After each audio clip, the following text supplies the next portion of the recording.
Let's get into it, because the situation unfolding around the BBC, the palace, and the name Kate Middleton is exposing something far bigger than a broadcast slip. The reaction, more than the mistake, says everything about the machinery behind the monarchy, the fragility within it, and the double standards that define how Meghan and Harry are treated versus everyone else. The BBC made a very small, very human mistake during their remembrance coverage. A presenter referred to Kate by the name she used publicly for 2 decades, Kate Middleton. Within hours, the BBC had issued a formal clarification and then a rare public apology. Not because the mistake changed the broadcast, not because viewers were confused, but because royal supporters demanded immediate obedience. The same supporters who once insisted titles were irrelevant suddenly treated a simple name slip like a crisis of national stability. And the fact that the BBC reacted that quickly, that forcefully, tells you exactly how sensitive the palace is about maintaining the image of the Princess of Wales, even when the person holding the title hasn't publicly defined how she wants to be addressed. This wasn't about protocol. This was about control. And here's the first contradiction. Kate Middleton built her own public brand on informality. In early interviews, she introduced herself as Kate.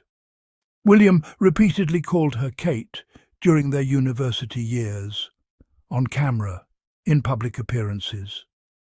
The entire British press built her identity around that name, and royal aides never objected. For nearly 20 years, Kate Middleton has been the label the palace allowed, encouraged, and capitalised on. It's the globally recognised search term. It's the name attached to her most viral photos. It's the name that the monarchy itself used to normalise her entry into the family. So, when supporters suddenly insist that using Kate Middleton is disrespectful or offensive to the monarchy, that outrage doesn't come from Kate. It comes from commentators who have appointed themselves guardians of royal language. Commentators who are trying to rewrite public memory and force the public to pretend the last 20 years didn't exist. If Kate wanted to be called Catherine, Princess of Wales, she's had hundreds of opportunities to say it herself. But she hasn't, not once, not publicly, not directly. Which is why the BBC apology feels less like honouring protocol and more like avoiding anger from royal loyalists who expect everyone else to enforce a preference Kate herself has never stated. And this is where Meghan becomes the perfect comparison, not because the two women need to be compared, but because the treatment they receive highlights the hypocrisy in plain sight. When Meghan clarified her name, she did it herself, clearly, calmly, on her own platforms. She said she preferred using Meghan Sussex. She repeated it in interviews. She didn't demand corrections. She didn't require broadcasters to grovel. She simply stated her name preference and allowed the world to adjust over time. Her supporters didn't organise campaigns attacking the BBC. They didn't demand apologies. They didn't accuse networks of insulting the monarchy. Meanwhile, Kate has done the exact opposite by doing nothing at all. She's avoided stating a preference, avoided clarifying her own title, and avoided correcting the press even once. In fact, in an earlier interview, when the presenter mentioned confusion about whether she prefers Kate, Kath, or Catherine, she laughed and said, "I'll answer to most things, to be honest." If that's the foundation, how can anyone suddenly insist that the full title, Catherine, Princess of Wales, is the only acceptable form? You cannot build your entire brand on accessibility, informality, and relatability, then quietly expect the public to treat your title like scripture. If Kate wants to be called Princess Catherine, she has every tool to say so. Until she does, this outrage feels manufactured, engineered by commentators who act on her behalf without ever hearing directly from her. Let's talk about why this matters. This moment isn't about a name. It's about how the palace, through the press, manages narrative control. For years, Kate's relatively light workload has been protected by a press corps that prefers to focus on titles rather than performance. Where Diana built the Princess of Wales' identity through intense, hands-on public involvement, Kate's tenure has been quieter, carefully curated, and often shielded by her supporters. Her title has been doing the heavy lifting. And this latest uproar proves it. Instead of showcasing leadership, presence, or major initiatives, the conversation around Kate now depends on correcting what people call her. It's a distraction from the bigger question. What has she done with the title? What has she defined? What has she led? Correcting language is easier than addressing the reality that her role has not reached the public impact her supporters claim. And so the palace and the press lean hard on one thing they can control: the name. But look deeper and you'll see something uncomfortable. The outrage around Kate's name only exists because there is so little substance to debate. With Meghan, the conversation focused on her work, her voice, her advocacy, her influence. With Kate, the conversation keeps circling back to optics, titles, perception, and now a BBC apology. And let's not forget the extraordinary double standard on display. Camilla legally held the title Princess of Wales for 17 years. 17. Not once did the British press insist on using it. Not once did they accuse broadcasters of disrespect for failing to say it.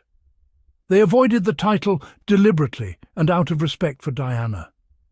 But now, a single use of Kate Middleton triggers royal supporters into DEFCON 1. The inconsistency exposes everything. This isn't about accuracy. This isn't about protocol. This isn't about respect. This is about selectively enforcing rules only when it benefits the preferred royal narrative. When the same people who mocked Meghan for stating her name now demand a national broadcaster apologise for using Kate's long-standing public name, you're not looking at protocol, you're looking at hypocrisy. And the public sees it, loudly. The online reaction lit up with people pointing out the exact contradictions that the royal press hopes no one notices.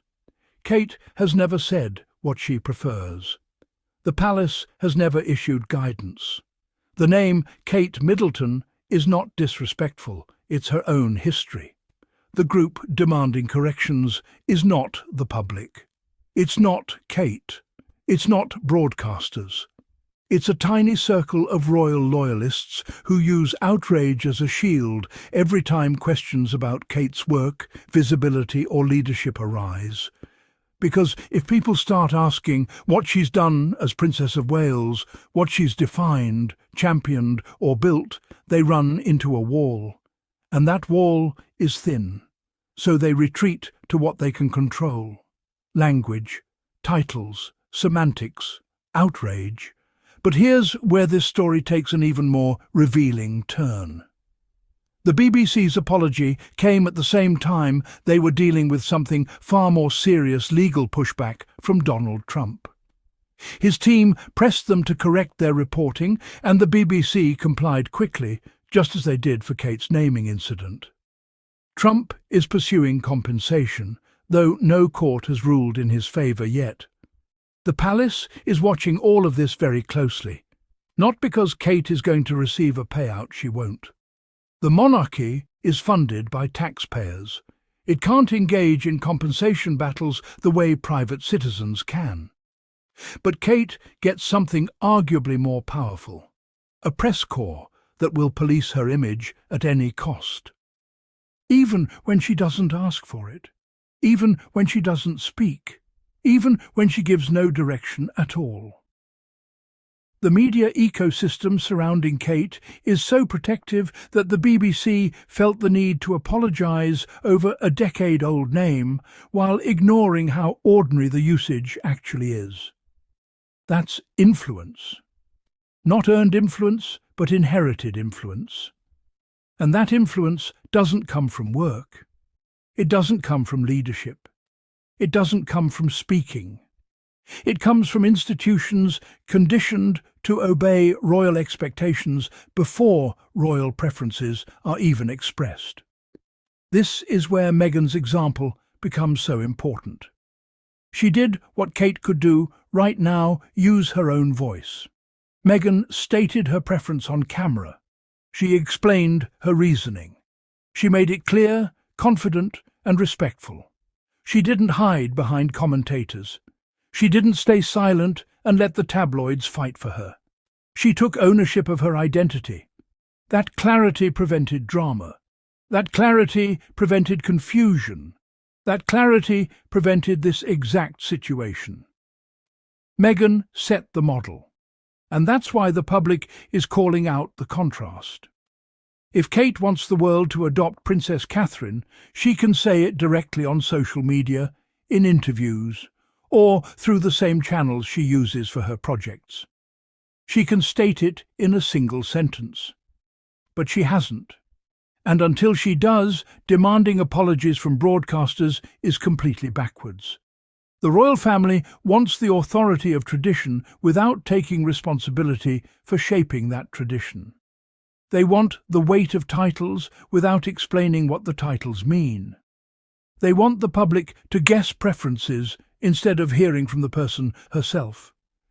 It doesn't work that way, not in a world where Meghan has shown how easy clarity can be. Let's talk about the elephant in the room. Why hasn't Kate clarified her own name? There are a few possibilities. One, she doesn't actually care. And if she doesn't care, the BBC apology was unnecessary and purely performative. Two, she does care, but only privately, and relies on commentators to protect the image for her. That would mean she's influencing public language without taking public responsibility. 3. The palace wants the name Catherine elevated because they believe it carries more gravitas, more formality, more queen-in-waiting energy. But Kate is not confident enough to articulate that shift herself. 4. They want to erase the Middleton era because it reminds people she wasn't born royal, and that reminder threatens the image they're trying to build. Any combination of those reasons might be true, but the fact remains, if Kate wants the name change, she needs to say it. Until then, demanding broadcasters apologise for not reading her mind is absurd. Especially when her own historic quote, "I'll answer to most things," deflates the entire outrage. This moment also exposes a key difference between Meghan and Kate when it comes to leadership. Meghan leads with her voice. She uses clarity to set expectations. She communicates directly with her audience. Whether you like her or not, she stands behind her own words. Kate leads through silence, strategic, curated silence. Everything must be interpreted for her. Every preference must be assumed. Every decision must be guessed. And the palace wants that silence to be seen as elegance. But silence isn't leadership. Silence isn't clarity. Silence isn't definition. If Kate wants her title to command respect, she has to define it herself. Diana defined it. Camilla avoided it. Meghan defined her own name publicly. Kate has done none of that. And that absence is exactly why the BBC apology feels hollow. It is not honouring her wishes, it is compensating for her absence. The palace has become reliant on external forces to do the emotional labour of clarifying Kate's identity. Commentators, tabloids and royal bloggers are now functioning as spokespeople for a woman who has the platform, the influence and the visibility to speak for herself. And that is a deeply unhealthy dynamic. Because when you rely on third parties to define your name, your title, your identity, you lose control of the narrative. You create confusion, you enable conflict, and you build expectations that you cannot personally uphold. This is why Meghan's approach works and Kate's does not. Meghan communicates directly. Kate communicates through silence and reactionary outrage, and silence always gets filled by someone else. So what happens next? The BBC will continue tiptoeing. Commentators will continue policing language. The palace will continue benefiting from the outrage economy surrounding Kate. But the public? The public will continue calling her Kate Middleton because that is who she introduced herself as. That is who she was for 20 years. And until she publicly states otherwise, that is who she remains in the cultural imagination. And you cannot erase 20 years of branding simply because a small group of royal supporters feel insecure about a woman's origins. But the real consequence is deeper. By obsessing over titles and names, the palace draws attention to the fact that Kate's actual work as Princess of Wales has not defined the role. The title is floating unanchored. And the louder the outrage becomes, the more obvious that lack of definition appears. It's worth remembering something the royal press hopes the public forgets. Titles do not create impact. Work does. Diana transformed the Princess of Wales title into a global legacy, not because of the title itself, but because of the compassion, consistency and bravery she showed behind it. Camilla avoided the title out of respect. Meghan defined her own name with clarity. Kate has done neither. If the monarchy wants the public to take titles seriously, the individuals holding them must give those titles meaning. That requires words, that requires presence, that requires clarity, not silence, not implication, not commentators fighting on your behalf. And here's the final irony. The BBC's apology solved nothing. It didn't change how the public uses the name. It didn't clarify Kate's preferences. It didn't bring consistency to royal coverage. All it did was fuel more debate and draw more attention to the palace's insecurity. Meanwhile, Meghan and Harry continue living by the principle the monarchy refuses to adopt. Be clear, be direct, be accountable for your own identity.